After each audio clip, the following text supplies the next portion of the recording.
Ada beberapa materi yang disampaikan terkait pelatihan kemarin itu. Yang pertama itu tentang pola pikir bertumbuh, terus peran pola pikir bertumbuh terhadap pembelajaran mendalam, terus konsep pembelajaran mendalam, prinsip pembelajaran mendalam, terus kerangka pembelajaran mendalam, sama pembuatan rencana pembelajaran mendalam. Yang terakhir yaitu inquiry kolaboratif. Untuk materi yang pertama tentang pola pikir bertumbuh akan disampaikan oleh Bapak Hayudo. Kepada Bapak Hayudo dipersilahkan. Ini Pak.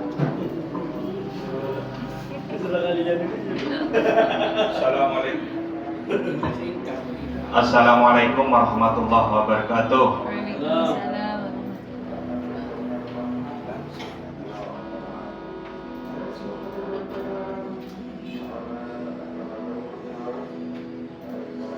Jadi modul yang pertama di sini adalah konsep pola pikir bertumbuh, di mana pola pikir bertumbuh di situ adalah segalanya. Ada di antaranya adalah pola pikir, tindakan, dan hasil. Sebab pola pikir tersebut adalah rancangan untuk menindak atau memberi tindakan pada apa yang akan dilakukan sehingga mencapai yang namanya hasil.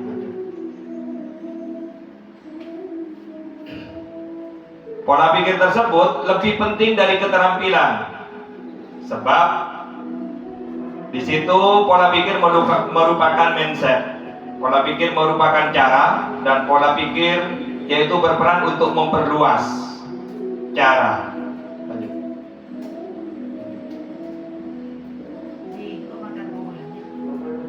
Jenisnya adalah pola pikir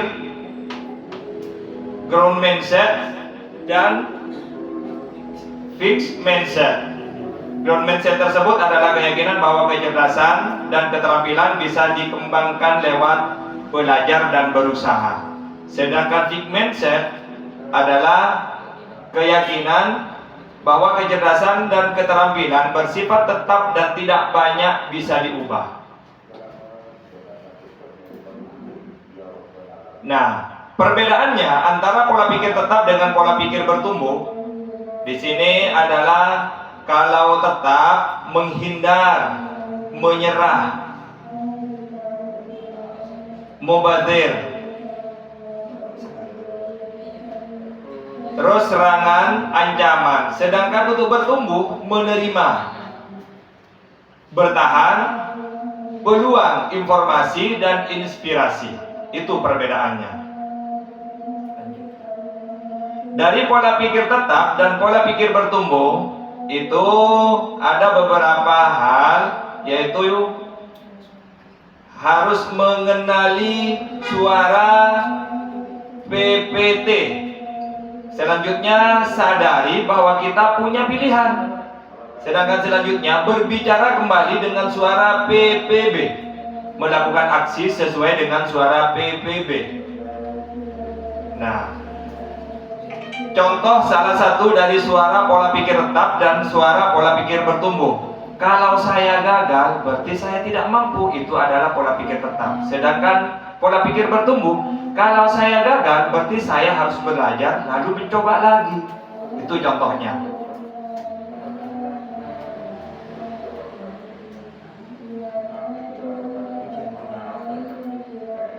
Selanjutnya adalah memberikan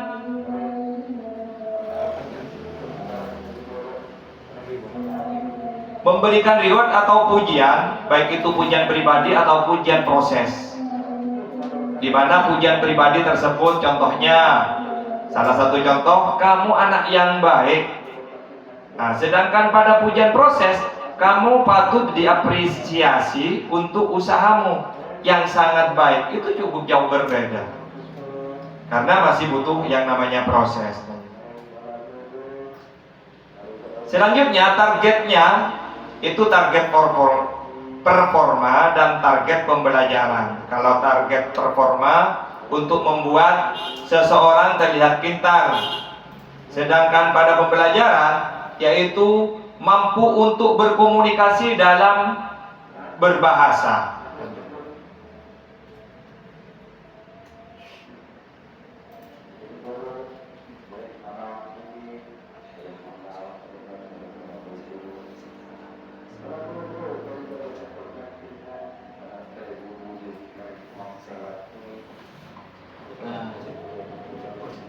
Pada pola pikir bertumbuh, yaitu kita itu disarankan atau diharuskan membuat peta pikiran atau mind map.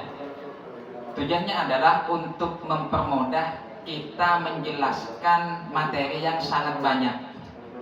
Jadi misalnya ada satu modul yang yang isinya itu sampai 50 halaman misalnya. Nah, dengan peta pikiran kita cukup dengan satu lembar, kita mampu untuk menjelaskan apa yang sudah kita pelajari untuk diajarkan kepada warga belajar atau peserta didik. Nah, hal ini juga bisa kita sampaikan kepada warga belajar untuk bagaimana menentukan sendiri cara atau pola belajarnya. Jadi karena pola pembelajaran mendalam ini lebih fokus kepada warga belajar atau peserta didik. Nah, apa peran pola pikir bertumbuh terhadap pembelajaran mendalam?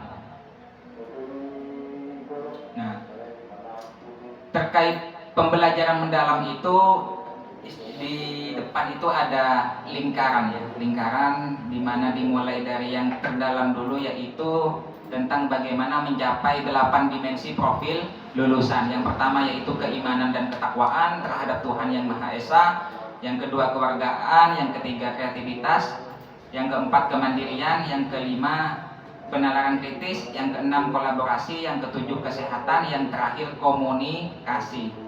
Terus lanjut ke lingkaran yang di luarnya, yaitu tentang prinsip pembelajaran mendalam itu meliputi berkesadaran, bermakna, menggembirakan. Dan lanjut ke lingkaran terluarnya lagi, yaitu tentang pengalaman belajar, bahwa setiap tutor atau warga belajar itu sudah punya pengalaman belajarnya masing-masing, sehingga perlunya kita yaitu memahami bahwa setiap warga belajar itu punya kemampuan atau karakteristiknya masing-masing. Terus selanjutnya yaitu mengaplikasi. Setelah kita mampu memahami, tinggal bagaimana kita mengaplikasikan apa yang sudah data yang sudah kita miliki gitu, tentang bagaimana untuk menerapkannya kepada peserta didik.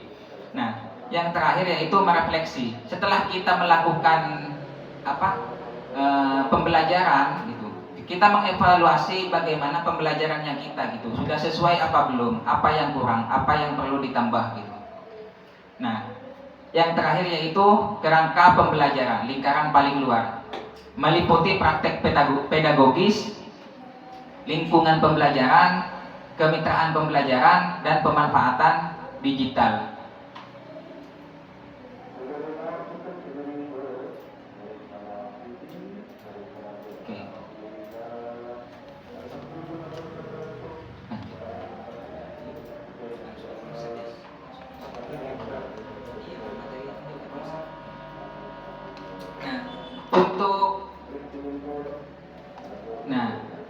Yang ketiga yaitu peran pola pikir bertumbuh dalam kreativitas.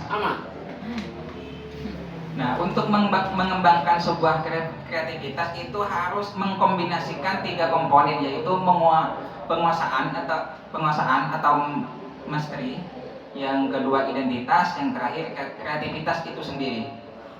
Nah, untuk bagaimana kita menerapkan kreativitas itu selalu melibatkan dari mulai iterasi ya. Istilah iterasi itu kebiasaan yang dimiliki oleh entah itu tutor atau peserta didik atau warga belajar gitu. Jadi kalau misalnya kebiasaannya itu istilahnya mungkin yang pertama ya, dia sering malas-malasan, itu kebiasaannya dia. Nah, terus dengan pola pikir bertumbuh, bagaimana kita sebagai tutor itu memikirkan hal-hal baru yang lebih baik untuk bagaimana meningkatkan kreativitas dari warga belajar. Sehingga dari kreativitas tadi muncullah sebuah inovasi. Nah, alat berpikir kreatif itu yaitu disebut dengan create ya. Create itu ada elaborate, twist, terus alternatif, combine, reverse, dan eliminate. Nah, yang terakhir terkait pola pikir bertumbuh dalam pengetahuan nilai dan karakter. Di mana di dalam prinsip pembelajaran mendalam, yaitu memahami, mengaplikasi, dan merefleksi, itu ada pengetahuan esensial, pengetahuan aplikatif, pengetahuan nilai, dan karakter. Nah, dalam karakter itu dibagi jadi dua, yaitu karakter performa dan karakter moral. Nah, terkait karakter performa itu warga belajar itu termotivasi untuk meraih prestasi yang tinggi. Yang kedua itu karakter moral, yaitu warga belajar itu termotivasi untuk selalu berbuat baik dan benar. Nah, terkait integrasi karakter ke pembelajaran atau akademik, guru itu sebagai pengasuh, sebagai model dan mentor. Terus terkait kelas itu bisa berupa sebuah komunitas belajar yang etis. Nah, untuk selanjutnya kita lanjut ke konsep ya, ke konsep dan kerangka pembelajaran mendalam. Konsep dan kerangka pembelajaran mendalam. Nah, mengapa perlu pembelajaran mendalam? Yaitu untuk melengkapi pendekatan pembelajaran dengan menambah karakteristik praktik pedagogi yang meliputi keterlibatan di mana guru atau tutor membangun keterlibatan peserta didik sebagai subjek. Karena dalam pembelajaran mendalam itu pembelajarannya berfokus pada warga belajar. Terus yang kedua, berkesadaran. Guru lebih membangun kesadaran peserta didik untuk menjadi pembelajar yang aktif, termotivasi, serta intrinsik untuk belajar. Yang ketiga yaitu memuliakan. Jadi tutor atau guru serta peserta didik atau warga belajar lebih saling menghargai dan menghormati potensi. Jadi kita sebagai tutor itu harus memahami potensi masing-masing dari warga belajar. Nah, dengan kita memahami potensi, kita bisa mengembangkan budaya belajar. Terus yang kelima itu pemanfaatan teknologi digital. Nah, di era abad 21 atau era industri, kita dituntut untuk bagaimana menguasai teknologi khususnya digital gitu. Jadi kita memanfaatkan itu untuk bagaimana pembelajaran yang interaktif gitu. Jadi kalau misalnya warga belajar itu kan macam-macam ya cara memahami gitu. Ada yang kinestetik gitu, ada yang visual, terus auditori gitu. Jadi kalau misalnya kita punya warga belajar yang aktif ya, kita jangan ajak dia untuk dengerin kita ngasih materi. Jadi lebih baik kita kasih praktek gitu. Terus kalau misalnya dia lebih ke visual ya, kita bagaimana memberikan kayak menonton video pembelajaran. Nah, kalau yang auditori ya dia lebih senang gurunya itu menjelaskan. Nah, terus yang terakhir itu multi interdisiplin ilmu pengetahuan. Jadi guru dan peserta didik lebih menerapkan istilahnya dalam beberapa mapel itu kita satukan gitu dalam satu proses pembelajaran. Misal pembelajaran bahasa Indonesia sama bahasa Inggris, atau bisa 3 mapel disatukan, atau bisa 4 mapel, atau mungkin bisa keseluruhan mapel disatukan. Kalau memungkinkan, istilahnya setiap tutor itu berkolaborasi.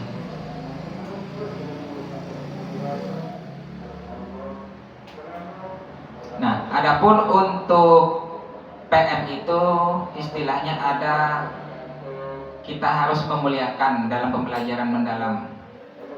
Nah, adapun prinsip pembelajaran mendalam yaitu berkesadaran, di mana pengalaman belajar peserta didik yang diperoleh ketika mereka memiliki kesadaran untuk menjadi pembelajar yang aktif dan mampu meregulasi diri. Peserta didik memahami tujuan pembelajaran, termotivasi secara intrinsik untuk belajar.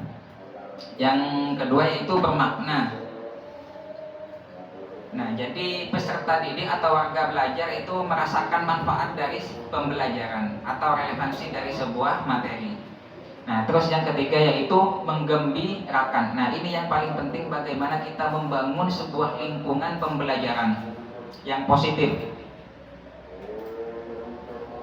Nah, dalam pembelajaran mendalam itu ada istilahnya harus melibatkan 4 olah pikir, terus olah hati, sama olah rasa, serta olahraga.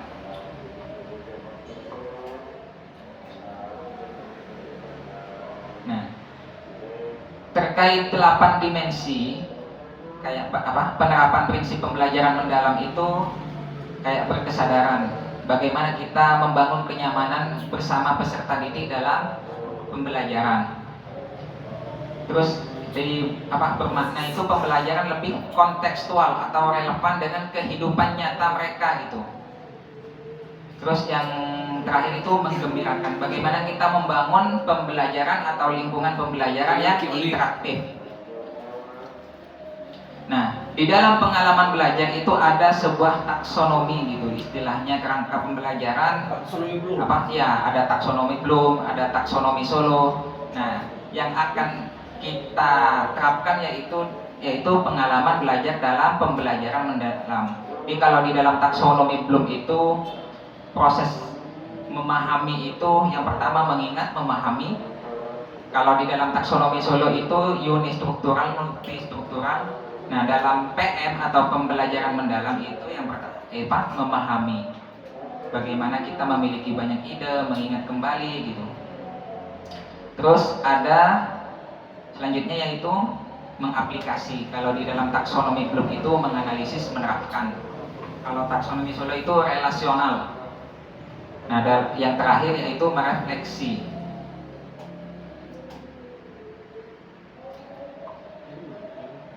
Nah, dalam prinsip pembelajaran yaitu memahami tahap awal peserta didik atau warga belajar untuk aktif mengkonstruksi pengetahuan agar dapat memahami secara mendalam konsep atau materi dari berbagai sumber dan konteks. Terus yang selanjutnya itu mengaplikasi, di mana pengalaman belajar yang menunjukkan aktivitas warga belajar mengaplikasi pengetahuan dalam kehidupan secara kontekstual. Nah, yang terakhir itu merefleksi. Nah, terkait merefleksi itu di mana warga belajar itu mampu untuk mengelola proses belajarnya secara mandiri. Nah, untuk selanjutnya itu masuk ke materi selanjutnya yang akan disampaikan oleh Bapak Hayudo tentang prinsip pembelajaran.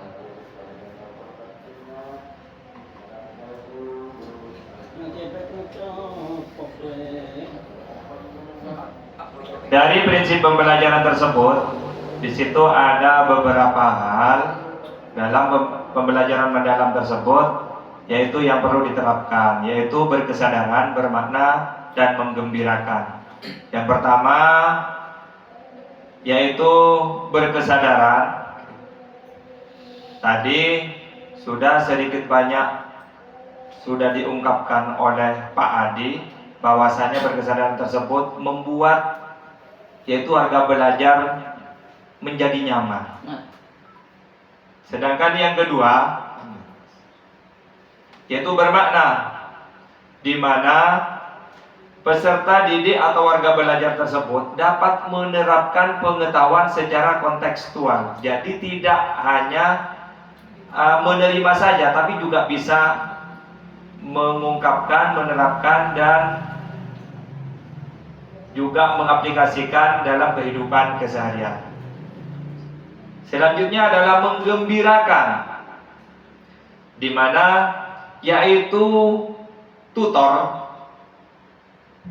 dalam pembelajaran tersebut harus bersifat positif dan memberikan yaitu suatu tantangan namun menyenangkan. Apa tujuannya? Yaitu untuk memotivasi sehingga rasa senang dalam belajar tersebut membantu warga belajar.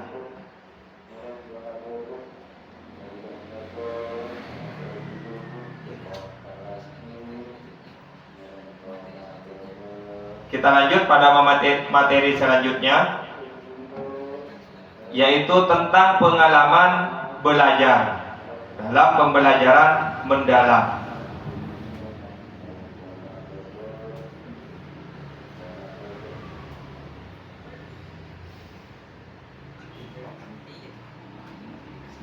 Jadi pengalaman belajar pada pendekatan pembelajaran mendalam di sini juga yang perlu kita terapkan itu juga ada 3. Yang pertama,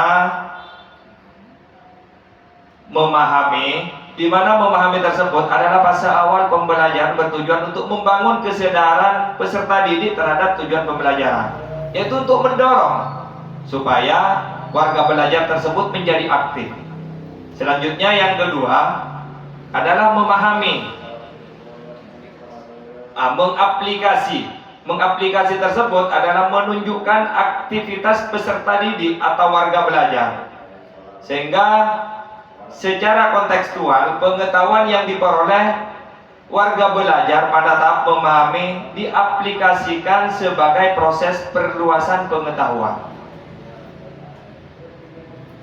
Yang terakhir adalah merefleksi, adalah bahwasanya warga belajar tersebut dapat mengevaluasi dan memaknai proses serta hasil dari tindakan atau praktek nyata yang telah mereka lakukan, bukan hanya menerima saja pembelajaran yang telah diserap.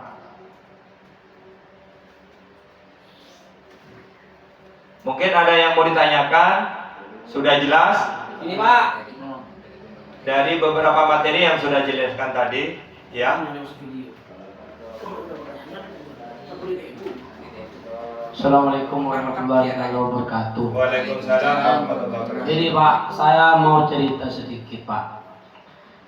Saya itu kalau mengajar menemukan atau menjumpai beberapa karakteristik atau background warga belajar itu yang berbeda Pak.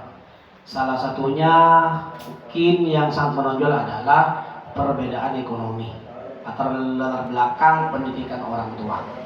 Nah, hal ini mengakibatkan terhadap semangat warga belajar yang saya ampuh atau yang kami pelajari Pak. Nah, pertanyaannya adalah bagaimana menyatukan semangat peserta didik yang notabene-nya mereka berasal dari background ekonomi atau background keluarga yang berbeda-beda. Kira-kira ini bagaimana Pak? Apakah kita harus menggunakan beberapa metode pendekatan atau bagaimana Pak? Itu yang pertama. Yang kedua, seperti yang disampaikan Bapak bahwa dalam pembelajaran ada beberapa karakteristik siswa yang kadang itu suka dengan reward dan ada siswa yang tidak suka kritik. Toh walaupun kritik atau masukan yang disampaikan oleh guru tersebut kritikan yang membangun, namun peserta didik ini lagi-lagi merasa terkucilkan, padahal aslinya apa yang disampaikan guru tersebut untuk memotivasi warga belajar tersebut. Nah, bagaimana untuk mengatasi warga belajar yang seperti itu Bapak? Akhiran, wassalamualaikum warahmatullahi wabarakatuh. Singkat padat.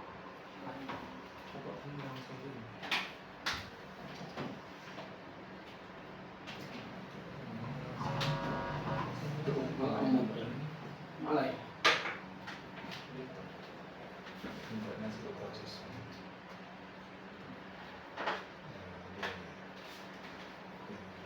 Harus jauh tahu-tahu. Pertanyaan yang pertama yaitu dari latar belakang yang berbeda, Ya. di mana tutor tersebut harus bersifat berkeadilan. Karena jika ada yang namanya warga belajar tersebut memang terdiri dari beberapa golongan yang sesuai dengan pertanyaan tadi, sehingga dengan adanya berkeadilan maka siswa tersebut akan merasa tidak terkucilkan dan merasa terlindungi dalam pembelajaran itu sendiri. Sedangkan pertanyaan yang kedua, yang tidak menginginkan atau tidak suka terhadap masukan. Nah, di situ karena pembelajaran mendalam tersebut masih sedikit banyak yaitu mereferensi pada kurikulum merdeka, jadi di situ memberikan kemerdekaan belajar terhadap warga belajar tersebut. Tapi pengawasannya itu tetap selalu diawasin oleh tutor, sehingga lama-kelamaan warga belajar tersebut akan sadar dengan sendirinya. Ada yang lain? Baiklah, berlanjut.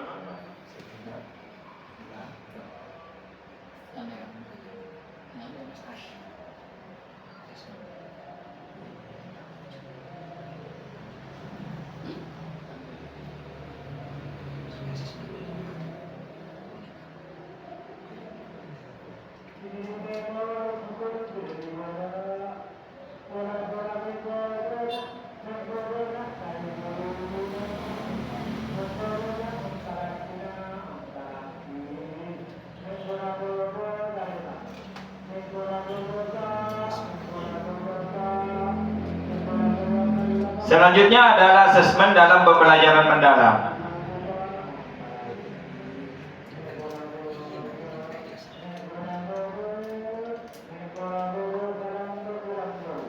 Di mana yang pertama di situ pada asesmen pembelajaran tersebut ada dua hal yang betul-betul perlu kita pahami dan perlu kita pegang. Yang pertama yaitu asesmen formatif, sedangkan yang kedua adalah asesmen sumatif. Di mana asesmen formatif tersebut adalah dilakukan pada awal pembelajaran, yaitu kita perlu menanyakan atau mengetahui kesiapan warga belajar untuk mempelajari atau menerima materi ajar. Sedangkan yang kedua adalah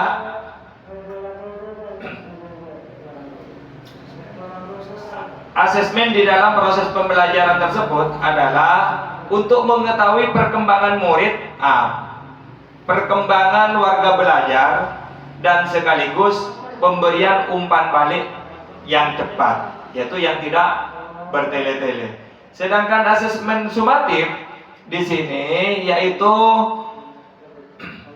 dilakukan untuk memastikan ketercapaian tujuan pembelajaran. Jadi di situ pada jenjang pendidikan dasar, semuanya dan menengah, di situ menaikkan kelas. Sedangkan yang kedua, kelulusan dari satuan pendidikan. Di situ tujuannya. Apa saja di sini yaitu asesmen penilaian formatif dan sumatif. Sedangkan formatif ada asesmen as learning, di mana untuk refleksi diri murid dan refleksi proses pembelajaran. Contohnya jurnal, refleksi, self assessment, peer assessment, checklist, kemajuan belajar dan lainnya. Sedangkan asesmen for learning, di mana asesmen untuk perbaikan proses pembelajaran, contoh peta konsep, umpan balik, formatif, classroom, dan yang lainnya. Sedangkan pada sumatif, assessment of learning, yaitu mengukur capaian pembelajaran pada akhir pembelajaran, contoh tes tulis, tes lisan, laporan penilaian, dan semacamnya. Contoh tekniknya adalah ada observasi, ada proyek, ada tes lisan, ada kinerja, ada tes tertulis, ada penugasan, ada penilaian diri, ada penilaian antar teman, dan juga ada portofolio.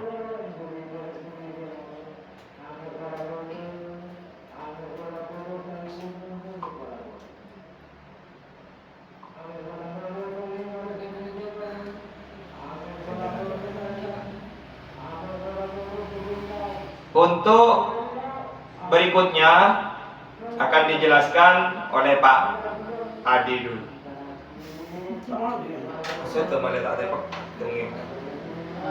Nah, setelah kita istilahnya mempelajari terkait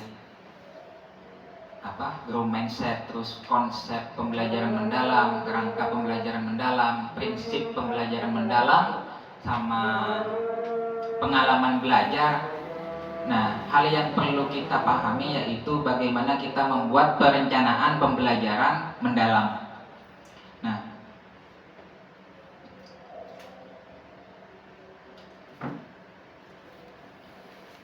Nah, terkait karakteristik kurikulum yang digunakan dalam implementasi pembelajaran mendalam, yang pertama yaitu dinamis, fleksibel, dan responsif.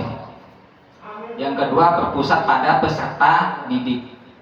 Yang ketiga, pembelajaran terpadu. Yang keempat, relevan dan peduli dengan kehidupan masyarakat. Yang kelima, pengembangan keterampilan tingkat tinggi. Yang keenam, pemanfaatan teknologi digital. Nah, di dalam perencanaan pembelajaran mendalam itu yang pertama ada identifikasi. Jadi sebelum guru, teman-teman guru dan tutor itu membuat RPP atau sekarang itu disebutnya RPM ya, rencana pembelajaran mendalam.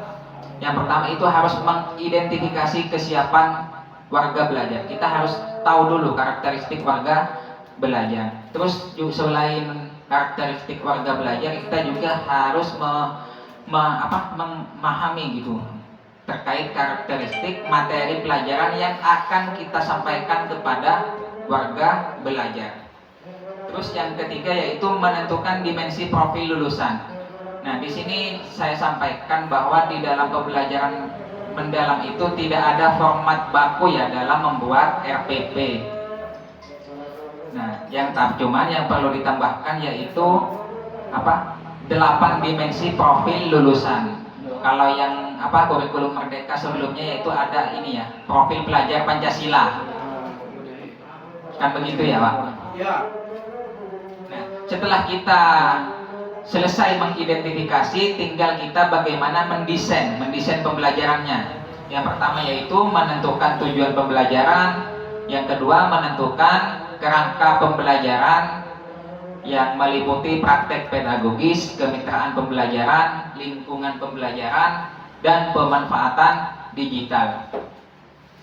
Terus yang ketiga yaitu pengalaman belajar. Bagaimana kita merancang pembelajaran dengan prinsip berkesadaran, bermakna, dan menggembirakan. Terus yang selanjutnya yaitu mendeskripsikan pengalaman belajar, memahami, mengaplikasi, dan merefleksi.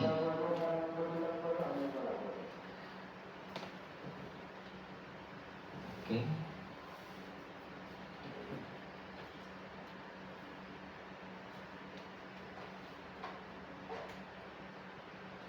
Nah, ini terkait 8 dimensi profil lulusan. Yang pertama yaitu keimanan dan ketakwaan terhadap Tuhan Yang Maha Esa. Yang kedua itu kewargaan. Yang ketiga penalaran kritis. Yang keempat kreativitas. Yang kelima kolaborasi. Yang keenam kemandirian. Yang ketujuh kesehatan. Yang kedelapan komunikasi. Nah, di sini yang ingin saya tekankan bahwa di dalam 8 dimensi profil itu dalam satu pertemuan RPM itu tidak harus langsung memuat semua dalam satu pertemuan ya. Jadi yang terpenting nanti dalam semua materi yang dalam semester 1 sampai 2 itu ada. Jadi jangan sampai di dalam 1 itu istilahnya terlewat. Gitu. Nah, iya minimal itu ada. Tapi tidak harus semua keseluruhan pertemuan itu ada gitu. Terus yang selanjutnya itu desain pembelajaran.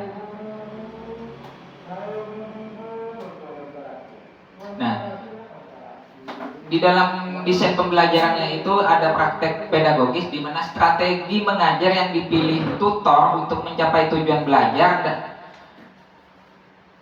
dalam mencapai dimensi profil lulusan, yaitu mewujudkan pembelajaran mendalam berfokus pada pengalaman belajar peserta didik atau warga belajar, mengutamakan praktek nyata yang sesuai dengan kehidupan ya warga belajar gitu.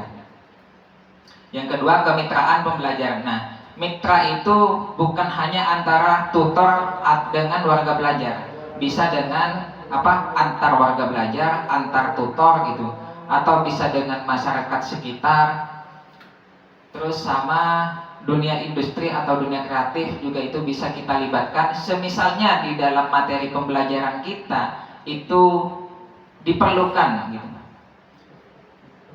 Terus yang terakhir yaitu pemanfaatan digital. Di dalam pemanfaatan digital juga memegang peran penting gitu untuk bagaimana menciptakan pembelajaran yang interaktif, kolaboratif, dan kontekstual. Nah, karakteristik warga belajar kita itu kan macam-macam, yang istilahnya cara belajarnya itu ada yang kinestetik, ada yang auditori, dan ada yang visual gitu.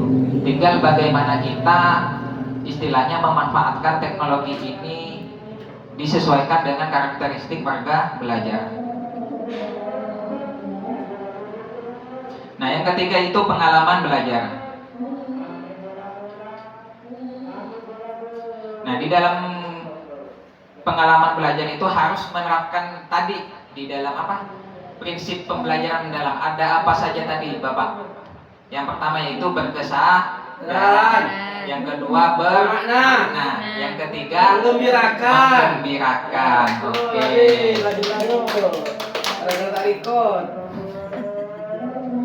Nah, selain prinsip pembelajaran mendalam itu harus juga menerapkan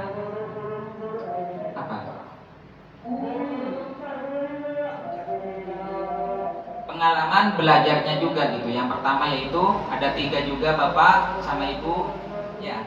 Yang pertama yaitu memahami, yang kedua mengaplikasi, yang ketiga merefleksi. Oke. Nah, tadi sudah disampaikan bahwa dalam pembuatan RPM itu ya tidak ada format baku. Jadi nanti guru atau tutor bisa menggunakan RPP yang sebelumnya, tinggal menambah poin-poin yang belum ada di dalam RPP yang sebelumnya.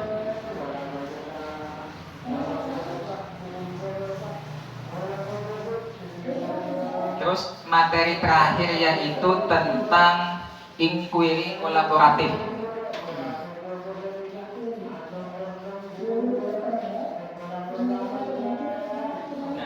Di dalam inquiry kolaboratif itu yaitu pendekatan berbasis tim yang memungkinkan guru atau tutor bekerja sama gitu dalam mengidentifikasi tantangan di kelas, merancang strategi pembelajaran, dan secara berkelanjutan merefleksikan serta menyempurnakan praktek pembelajaran.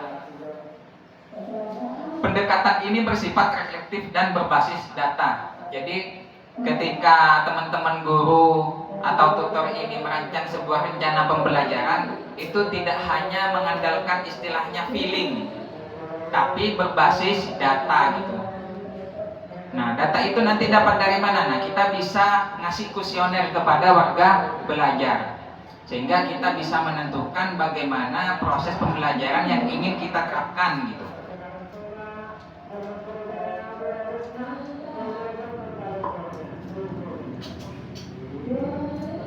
Nah, prinsip-prinsip inquiry kolaboratif yang pertama berbasis data dan bukti. Yang kedua kolaborasi yang setara dan bermakna. Yang ketiga budaya profesional yang terbuka dan reflektif. Jadi kita bisa melibatkan banyak elemen gitu. Gak hanya di dalam lingkungan PKBM itu sendiri. Kita bisa melibatkan ya mungkin keluarga dari warga belajar, atau bisa dari masyarakat sekitar, bisa dari tokoh masyarakat, atau bisa dari dunia industri gitu. Terus yang keempat, terstruktur tetapi fleksibel.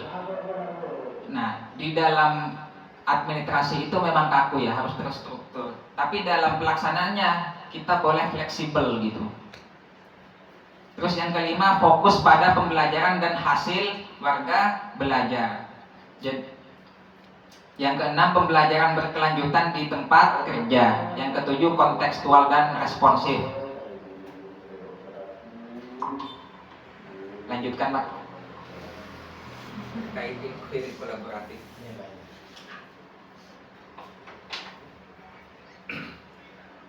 Di mana di situ kita harus menerapkan nilai-nilai dalam melakukan inquiry kolaboratif. Yang pertama adalah kepercayaan, hormat, dan memuliakan antar anggota tim. Jadi tidak semena-mena, yaitu kita harus percaya pada fondasi utama dalam inquiry kolaboratif tersebut. Yang kedua adalah keterbukaan dan kejujuran dalam berbagi pengalaman dan tantangan. Jadi tidak hanya yaitu buat dirinya sendiri, tapi untuk semua orang. Sehingga pengalaman tersebut dapat tercurahkan untuk semua warga belajar dan juga pada tutor. Selanjutnya adalah komitmen untuk perbaikan berkelanjutan. Inquiry kolaboratif bukanlah kegiatan sekali jadi, tapi di situ adalah membutuhkan proses, yaitu di mana setiap anggota harus memiliki komitmen kuat untuk terus memperbaiki praktek pembelajaran. Yang keempat adalah kesetaraan dan keterlibatan semua pihak, bukan dimonopoli oleh hanya satu pihak, tapi oleh semua pihak, yaitu setiap suara-suara atau pendapat ataupun saran, yaitu semuanya ditampung sehingga mengambil jalan pintas atau jalan tengah yang melalui mufakat.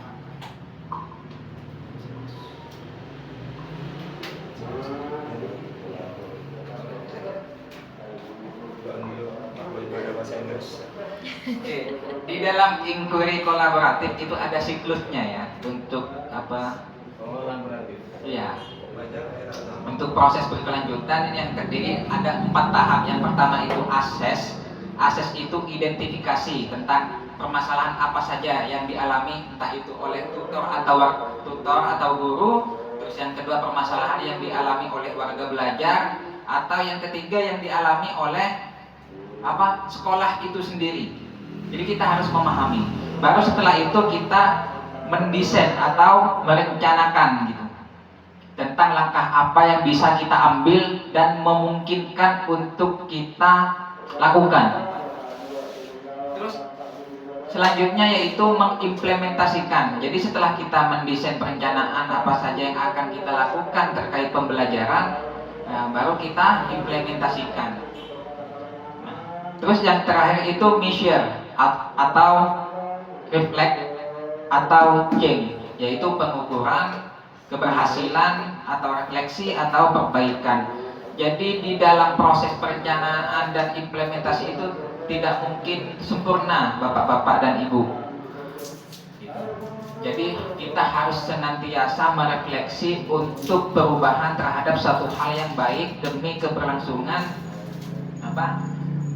PKBM itu.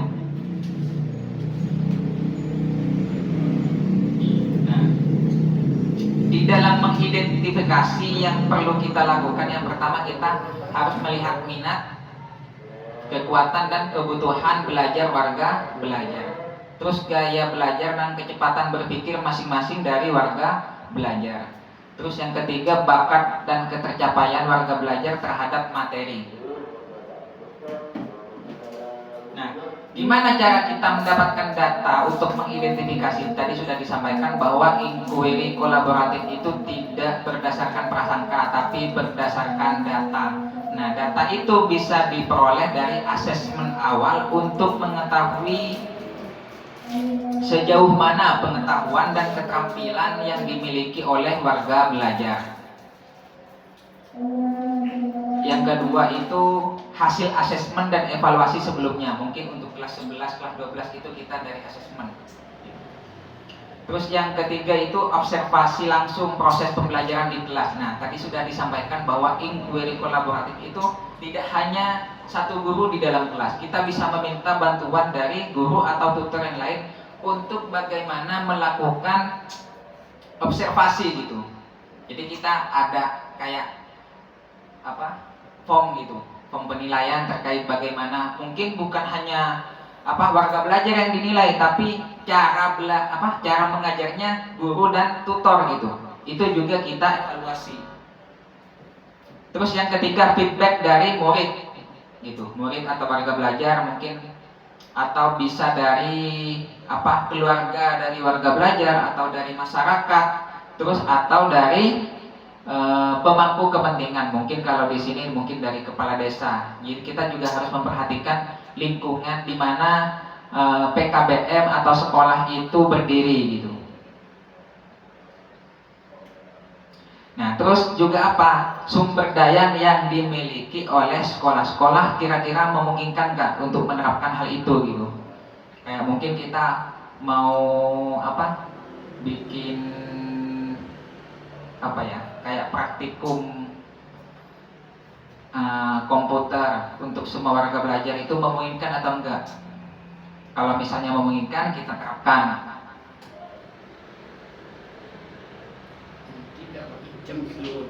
Nah, terus untuk selanjutnya itu tentang perencanaan atau desain.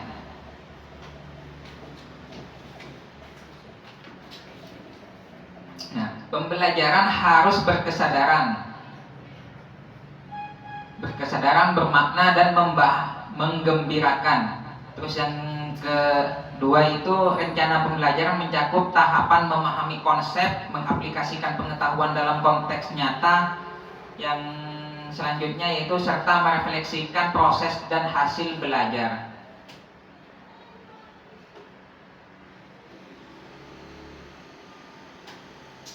Nah, setelah kita istilahnya melakukan perencanaan, tinggal bagaimana kita mengimplementasikan perencanaan tadi gitu. Nah, pelaksanaan rencana secara kolaborasi gitu. Kita bisa melibatkan banyak tutor atau guru. Nah, di sini pentingnya pembagian peran dan tanggung jawab gitu. Jadi kalau sebelumnya itu di dalam kelas itu paling misal mapel Pak Hayudo gitu, mapel PJOK, dia sendiri yang mengajar sendirian gitu, sehingga tidak ada timbal balik gitu. Jadi Pak Yudo itu bisa mengajak guru yang lain yang sekiranya bisa diajak untuk berkolaborasi Pak gitu ya, berkolaborasi untuk bagaimana melakukan observasi gitu dan mencatat data yang sesuai instrumen yang telah disepakati.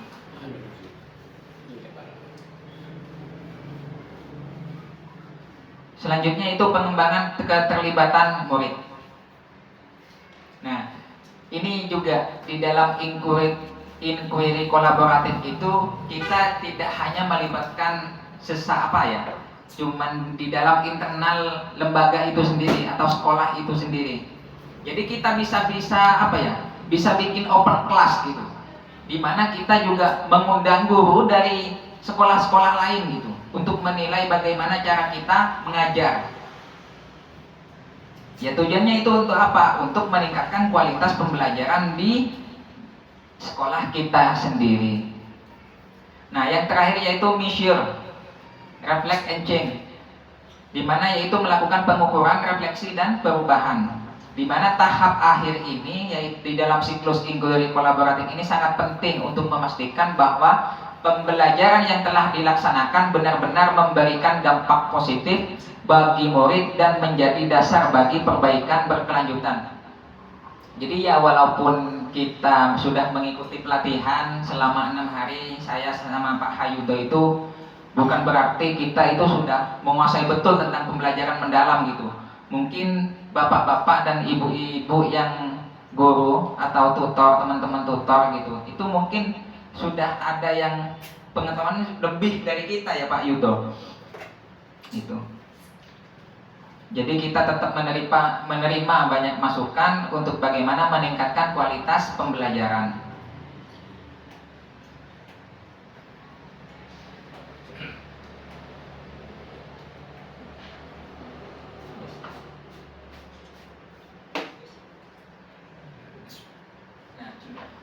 Jadi itu yang bisa kita sampaikan, istilahnya materi atau ilmu yang kita peroleh selama 6 hari mengikuti pelatihan pembelajaran mendalam yang diselenggarakan oleh BPGTK Provinsi Jawa Timur. Sebelum kita istilahnya menutup,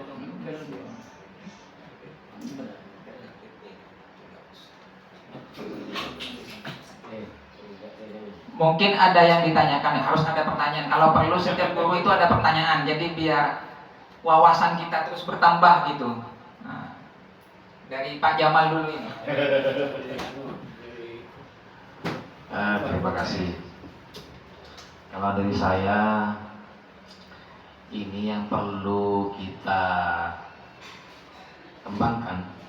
Itu yang pertama tentang masalah pendalaman materi. Pendalaman materi ini akan mengena kepada siswa, warga belajar kita sehingga benar-benar menguasai materinya. Itu butuh seperti yang telah disampaikan, refleksi dari siswa, dari warga belajar ke tutor atau dari tutor ke warga belajar. Dimana kalau dari siswa itu namanya refleksi kan gitu ya. Kalau dari guru ke siswa mungkin motivasi atau sebuah apa namanya. Kalau Pak Yono biasanya menggunakan cambuk biar nanti malendannya. Malendan. Yang kedua itu tentang masalah kalau kita itu lebih fokus kepada perencanaan.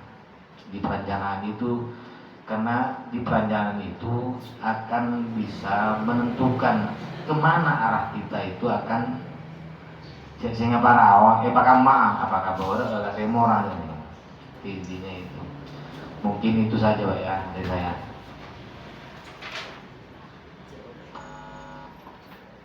Baiklah, pertanyaan yang sangat luar biasa dari Pak Jamal. Yang pertama, di situ tutor memang dituntut untuk dapat Makan banyak, gratis. selalu berinovasi. Ya, Tujuannya apa? Di situ katanya agar supaya dapat melihat ketercapaian yaitu warga belajar. Sehingga di situ ada yang namanya umpan balik tersebut akan menjadi nyata. Sehingga tutor tersebut sudah dapat bisa menilai yaitu warga belajar yang hanya PPT dengan PBB. Yang selanjutnya, yang kedua adalah pertanyaan kedua Pak Jamal, karena lupa ya Pak. bagaimana caranya memperbanyak uang? Songkok. Ini nama kamu sebutnya. Songkok lewasan. Coba. oh iya, perencanaan pembelajaran. Ya kedua. Di mana di situ kita menggunakan pola pikir. Pola pikir di situ kan adalah rencana. Asesmennya. Jadi kalau ada rencana, kalau ada pola pikir, berarti di situ kita sudah akan dapat menganalisa dari segala-galanya. Nyanyi dong. Sebab dengan adanya rencana baru kita akan melangkah pada tindakan. Setelah tindakan kita akan mengetahui akan hasil.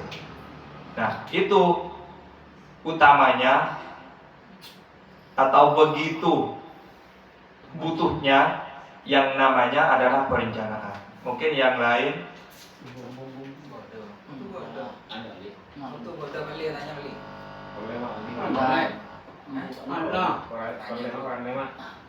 Pali, tanya Pali, 5 menit Pali. Mesti dia tanya kok ya. harus tanya kali. Nanti disangkain. Assalamualaikum warahmatullahi wabarakatuh. Waalaikumsalam warahmatullahi Apa yang wabarakatuh. Kalau kita melihat judul pengibasan itu artinya mengarah kemana-mana. Berarti ampas. Jadi jadi artinya pembelajaran itu mengarah kepada siapapun, baik itu yang berekonomi rendah, menengah, dan tinggi. Itu istilahnya. Terus ini saya pertanyaan sedikit nanti. Dan juga bukan pada suatu tempat, saya kira seperti itu. Bukan di sekolah saja untuk pembelajaran ini. Ini bagus sekali. Terus pertanyaan saya, apakah apa ini? Pembelajaran mendalam. Pembelajaran mendalam ini apa termasuk kurikulum merdeka atau dev cleaning itu? Dev cleaning apa katanya itu? Deep learning. Deep learning. Oh, maaf tak tahu bahasa Inggris. Assalamualaikum.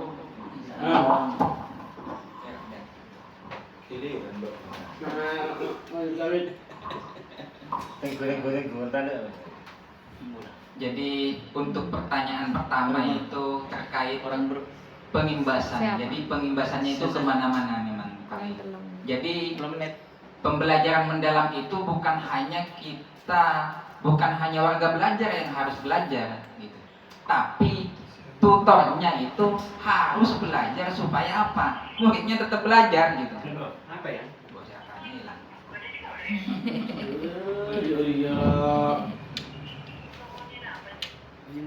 Nah, terkait pertanyaan yang tunggu Bali dulu ini. Kan gak elok yang bertanya, tapi ketika menjawab yang bertanya hilang.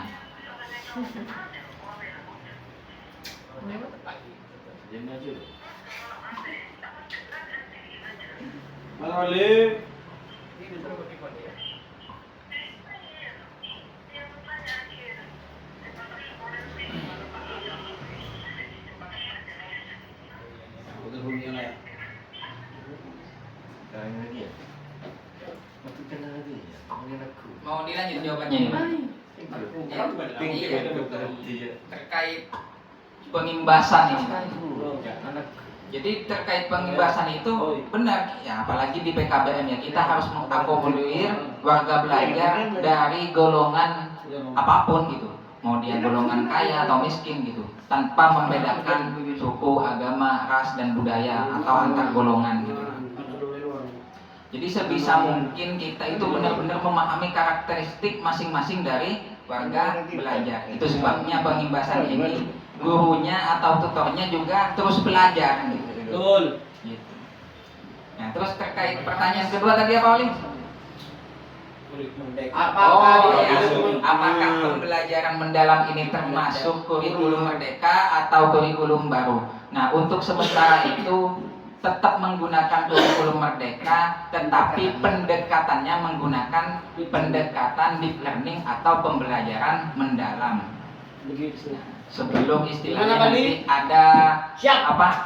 aturan atau undang-undang baru yang mengatur bahwa deep learning ini dikatakan sebagai kurikulum nasional. Pembelajaran. Iya, itu. Ya. Nah, Kurikulumnya, Pak. nah sekarang Model pembelajarannya.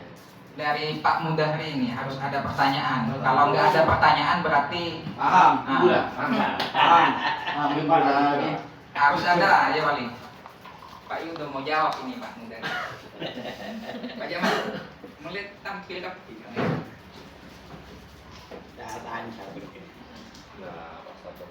Tanya termasuk Pak Lek, kalau lu nanya, ditanyain selama ini dapat apa?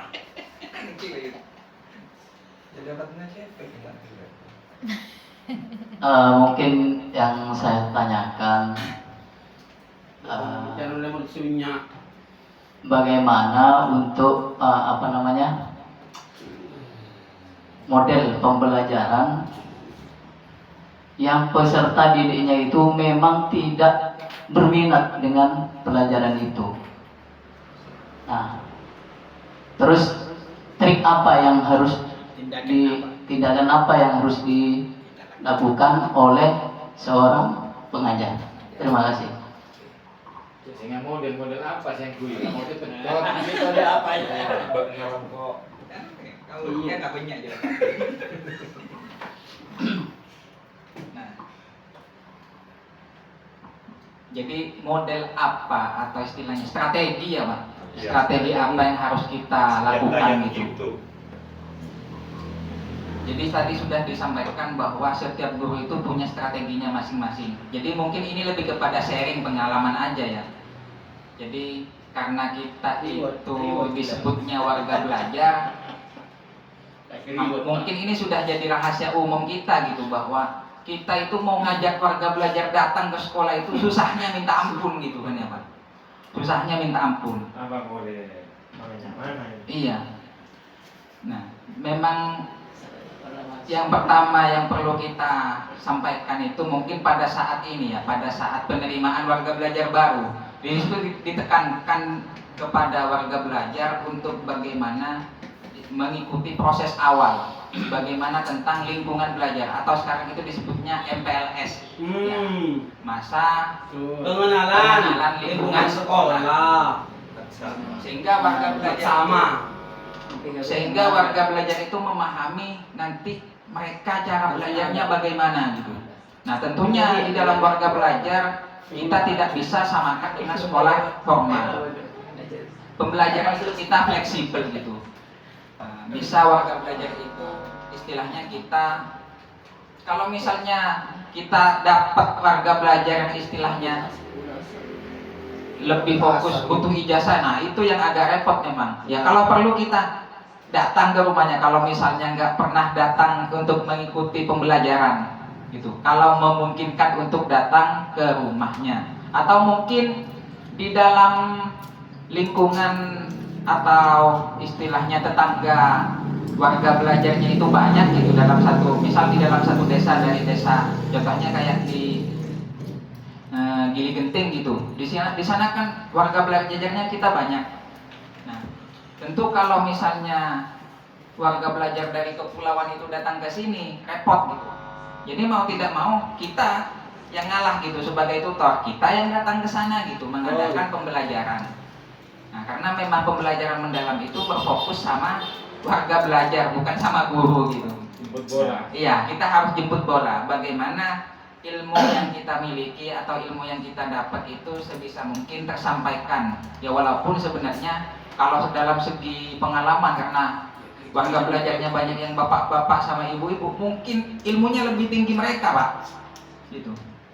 Jadi tinggal bagaimana apa ya? Berhubungan dengan kesejahteraan. Kita itu mengatur pola sendiri ya. Syukur-syukur suatu saat nanti undang-undangnya berubah gitu. Siapa tahu yang dapat bantuan gak hanya di bawah 24 tahun gitu. Ya Pak, gitu. Mungkin bisa semua umur karena kita pakai pendekatan pembelajaran mendalam. Karena susah ya kita apa ya? Ya Pak, istilahnya di lapangan itu kita kan. Mungkin ada tambahan dari Pak Yudo. Hanya sedikit untuk senjata yang gitu tadi yang ditanyakan oleh Pak Modari, itu kita sebagai tutor sebaiknya menggunakan yaitu belajar merdeka. Kenapa? Yaitu mencari kesenangan warga belajar itu sendiri. Kan ada istilahnya sekarang, bawalah siswa, bawalah kelas ke dalam ke bawah pohon, tapi jangan bawa pohon ke dalam kelas. Nah, dengan demikian mungkin ini masih mungkin karena apa? Siswa tersebut, warga belajar tersebut bermacam-macam. Mungkin warga belajar tersebut sedikit banyak akan menyukai terhadap mata pelajaran itu sendiri. Hanya itu. Ada tambahan dari kepala. Ada.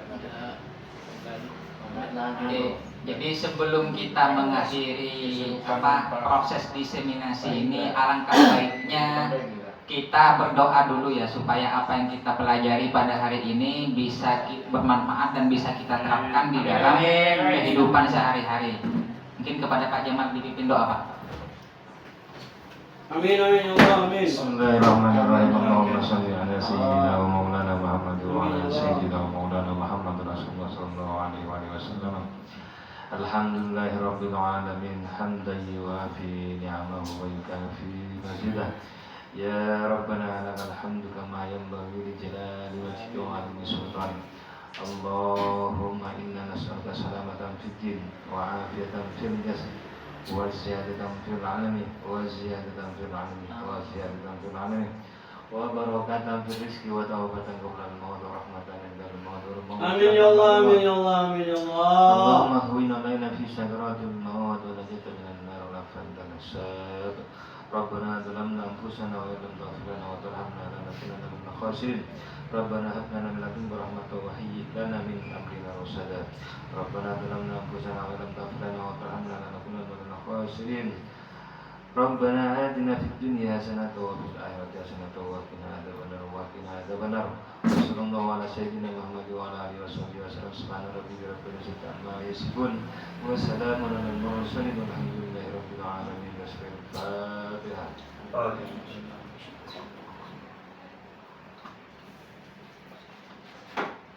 Amin.